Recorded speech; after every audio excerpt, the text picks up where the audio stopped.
जीवमजीवं दव्वं जिणवरवसहेन जैनने देठं देविन्दविन्दवन्दं वन्दे तं सर्वदा शीर्षा। द्रव्य संग्रह परम मांगलिक ग्रंथ है। आचार्य नेमिचंद द्वारा यह लिखा गया है। 58 इसमें गाथाएं हैं। 6 द्रव्य, 7 तत्व, पदार्थ और मोक्ष मार्ग, ध्यान आदि का बहुत सुंदर इसमें वर्णन है। आप सब लोग इसको पढ़ेंगे तो आपको जैन दर्शन में बहुत अच्छे से प्रवेश भी इसमें हो सकता है। कल अपन ने देखा था जीव के अधिकार, 9 प्रकार से अधिकार आपको याद हैं। जीव जो है जीता है, उपयोगमयो जो उपयोगमय है, जानता और देखता है। कर अमूर्तिक अर्थात वो मूर्तिक नहीं है।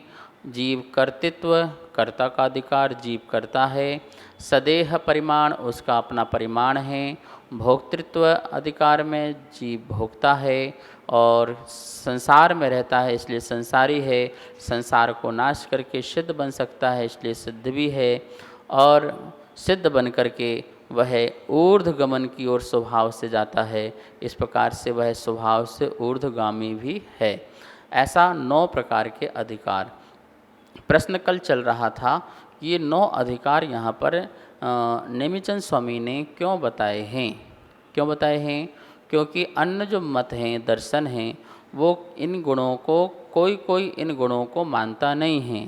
तो आज अपन कॉपी में नोट कर लेंगे। जो चारवाक जो दर्शन है वो पहला जो जीवो है, जीव जीता है, चेतना है, ऐसा नहीं मानता है। क्योंकि वह पुनर्जन्म को नहीं मानता है।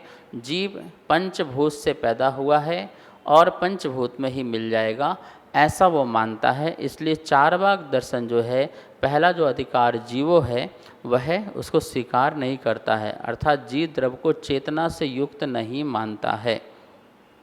दूसरा जो उपयोगमय अधिकार है कि जीव जानता है और देखता है, तो एक मत है नैयायिक दर्शन।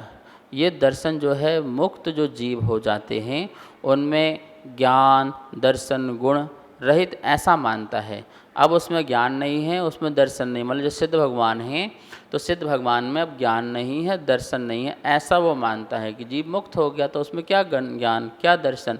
लेकिन नहीं, जैन दर्शन बोलता है उपयोगमय है, चाहे संसारी हो चाहे मुक्त हो, प्रत्येक जीव उपयोगमय है, जानता है और देखता है। बस इतना हो सकता है संसार अवस्था में इसका जो है पूर्ण रूप से जानना देखना नहीं होता है, और सिद्ध अवस्था में पूर्ण रूप से जानना और देखना होता है। एक मत और है भट्ट और चारवाक दोनों मिलकर के, यह मत जीव को मूर्तिक मानता है।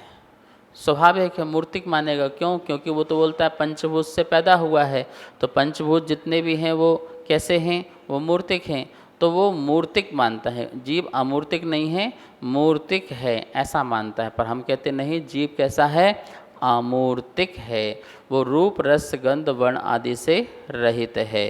इसके बाद है सांख्य दर्शन, आत्मा को कर्ता नहीं मानता, जबकि हम मानते हैं आत्मा करता है, अपने भावों को करता है, अपने फलों को भोगता है, अपने शुद्ध भावों का भी करता है। लेकिन सांख्य दर्शन कहता है तू करता नहीं है, करता तो परमात्मा है, तू करता नहीं है, तू तो अकर्ता है, तू कुछ नहीं करने वाला है, तू कुछ कर ही नहीं सकता है।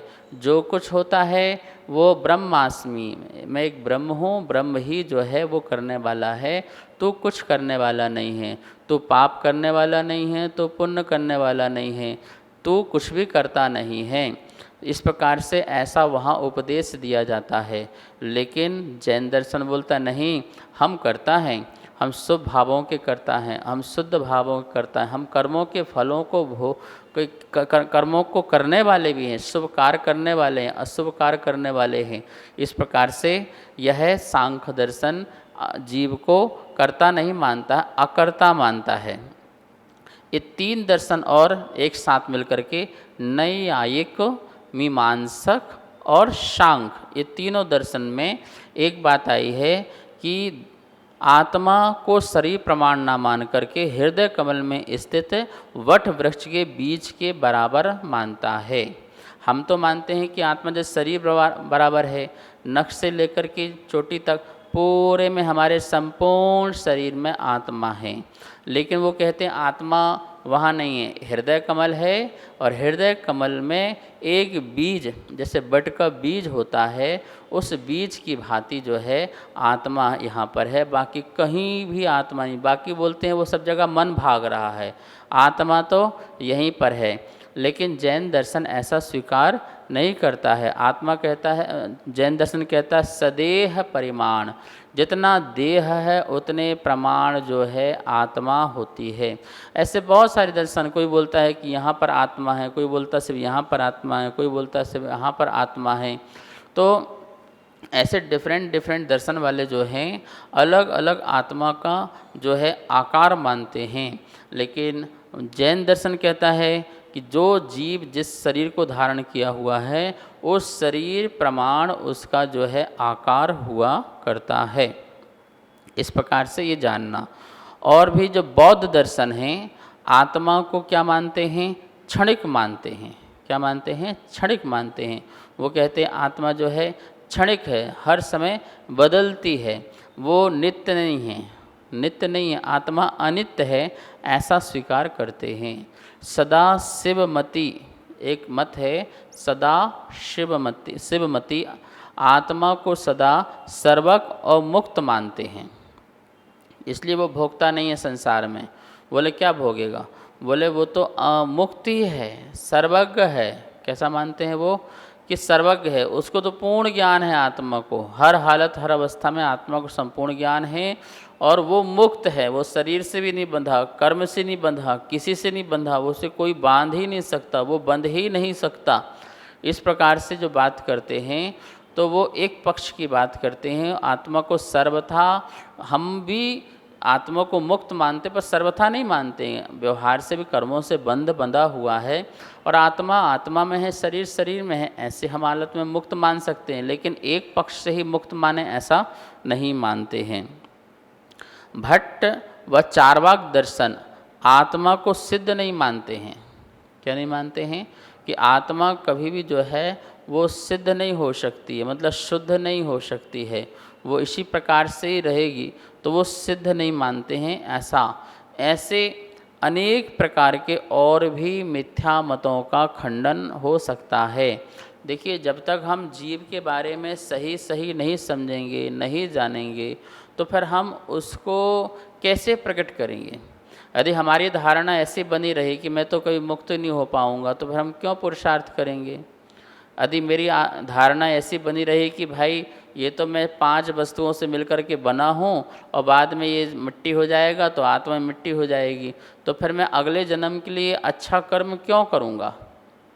क्योंकि जब मुझे पता है कि जब मेरा पुनर्जन्म है ही नहीं, तो इस भाव में जितने पाप करना है, छल कपट मायाचारी झूठ जो भी करना है करते रहो, क्योंकि मुझे तो आगे जन्म किसी को हिसाब देना नहीं है, कोई कर्म का फल भी नहीं भोगना मुझे और ना ही मुझे कोई हिसाब देना है। तो अच्छी बात है, फिर तो जो मर्जी आए वो करो, ये स्वच्छंदता आ जाती है। जैन दर्शन स्वतंत्रता सिखाता है, स्वच्छंदता नहीं सिखाता है। वो कहता है तुम स्वतंत्र हो, तुम्हारी आत्मा स्वतंत्र है, किसी परमात्मा से नहीं बंधी, किसी व्यक्ति से नहीं बंधी, ठीक है ना, और ना ही किसी आशीर्वाद से कृपा से तुम्हारी आत्मा परमात्मा बनेगी, तुम अपने ही ध्यान से परमात्मा बनोगे, ऐसे तुम स्वतंत्र हो, ठीक है। लेकिन स्वच्छंद नहीं बनाती है कि तुम कुछ भी करो, पाप करो, कुछ भी करो, ऐसा स्वच्छंद नहीं सिखाती है।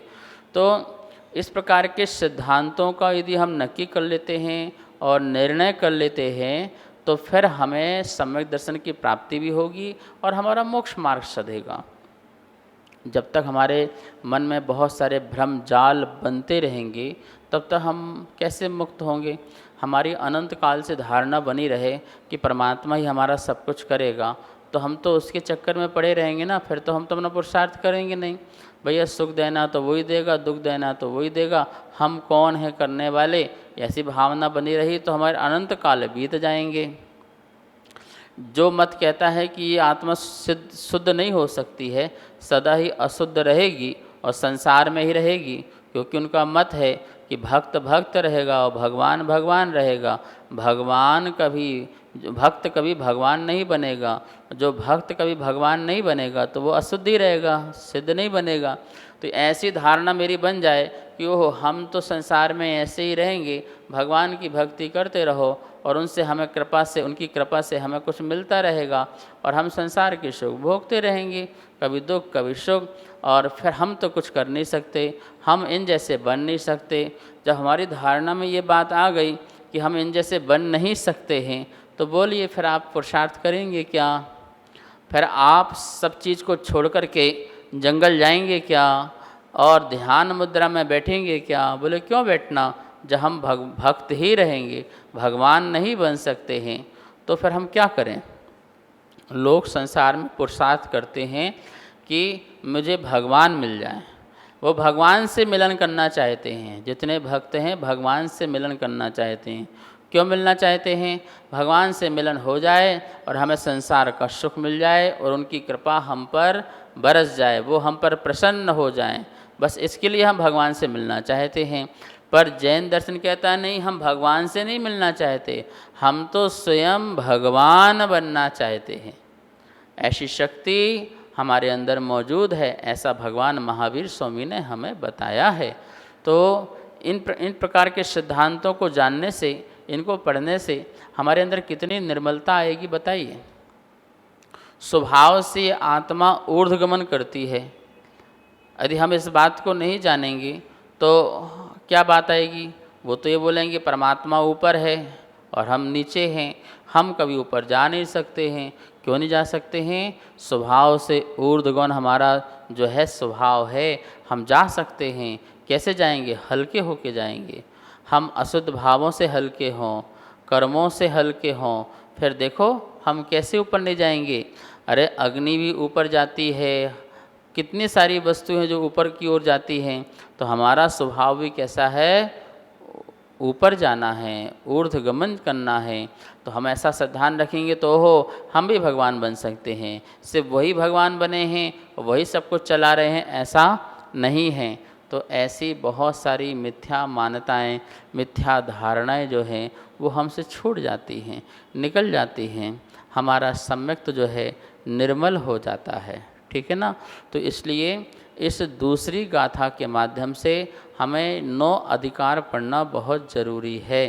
और आचार्य नेमिचंद स्वामी की इनको समझाने की शैली बहुत ही अच्छी शैली है, उनकी बहुत अच्छी शैली है और उन्होंने बहुत अच्छी तरह से समझाया है कि देखो जीव उपयोगमय, अमूर्तिक, कर्ता, सदैव परिमाण, भोक्ता, संसारी, सिद्ध और ऊर्ध्वगमन स्वभाव, इनको आप समझो और समझ करके अपनी आत्मा को शुद्ध करो, आत्मा का ध्यान करो। अंत में ध्यान भी कराएंगे। तो ये बात है। यहाँ पर अब जो तीसरे नंबर का गाथा है, 30 नंबर की जो गाथा है, उसमें जो पहला जीव के बारे में बता रहे हैं। 9 अधिकार में पहला अपन ने क्या पढ़ा? जीवो जीता है। तो कैसे जीता है? जीव है तो कैसे जीता है?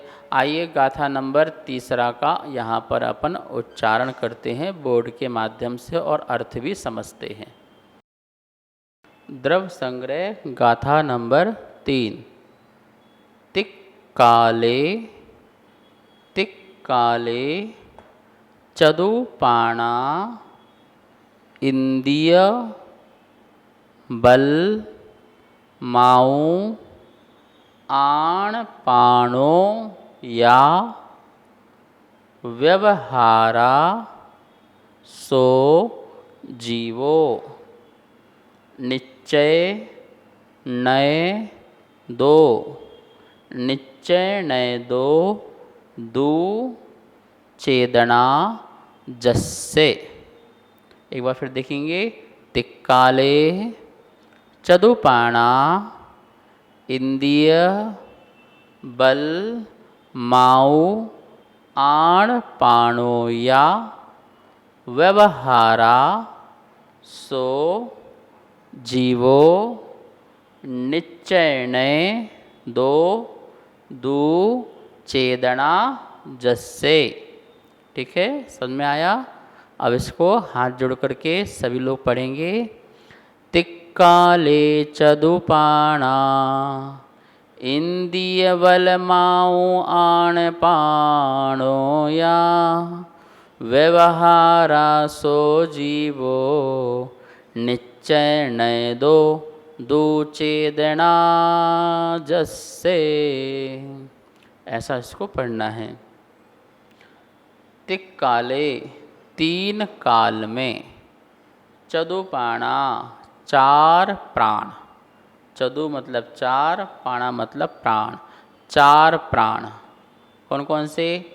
इंद्रिय एक, बलम बल दो, इससे निकलेगा आयु आयु तीन, आण पाण मतलब श्वासोच्छ्वास या मतलब और आण पाण श्वासोच्छ्वास चार, व्यवहारः व्यवहार नय से, सो जीवो वह जीव है। व्यवहार नय से तीन काल में चार प्राणों से जो जीता है वह जीवो जीव है।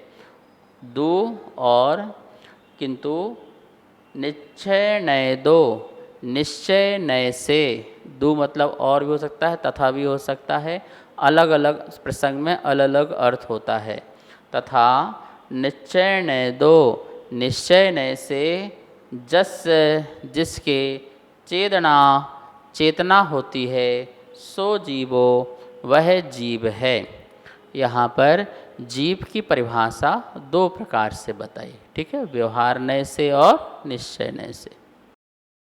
शब्दार्थ देखेंगे एक एक शब्द का अर्थ। यहाँ पर व्यवहारः व्यवहार नय से, जस्से जिसके, तिक काले तीन काल में, चदुपाणा चार प्राण, इंद्री बल माऊ या आण पाणो इंद्री बल आयु और श्वासोच्छ्वास दो, तथा निश्चय नय दो, निश्चय नय से जस्से जिसके चेतना होती है, सो जीवो वह जीव है। इस प्रकार से व्यवहार नय से जीव चार प्राण से जीने वाला और निश्चय नय से चेतना से जीतने वाला वह जीव होता है। इसके बारे में विशेष रूप से व्याख्यान कल करेंगे। समय हो चुका है। माँ जिनवाणी की स्तुति करते हैं। वाणी के ज्ञान ते सूझे लोकालोक, सो वाणी मस्तक नमो सदा देत हूँ धोख, सदा देत हूँ धोख। इस कार्यक्रम के पुण्यार्जक थे श्री खंडेलवाल दिगंबर जैन मंदिर, राजा बाजार, कनॉट प्लेस, नई दिल्ली एवं श्री खंडेलवाल दिगंबर जैन मंदिर, वैदवाड़ा, दिल्ली के अंतर्गत खंडेलवाल दिगंबर जैन पंचायत, दिल्ली। जिनेंद्र जैन नरपतिया अध्यक्ष, धीरज जैन कासलीवाल महामंत्री, विजय लोहाड़िया विक्की उपाध्यक्ष, गौरव पाटोदी मंत्री, विनोद पांड्या कोषाध्यक्ष।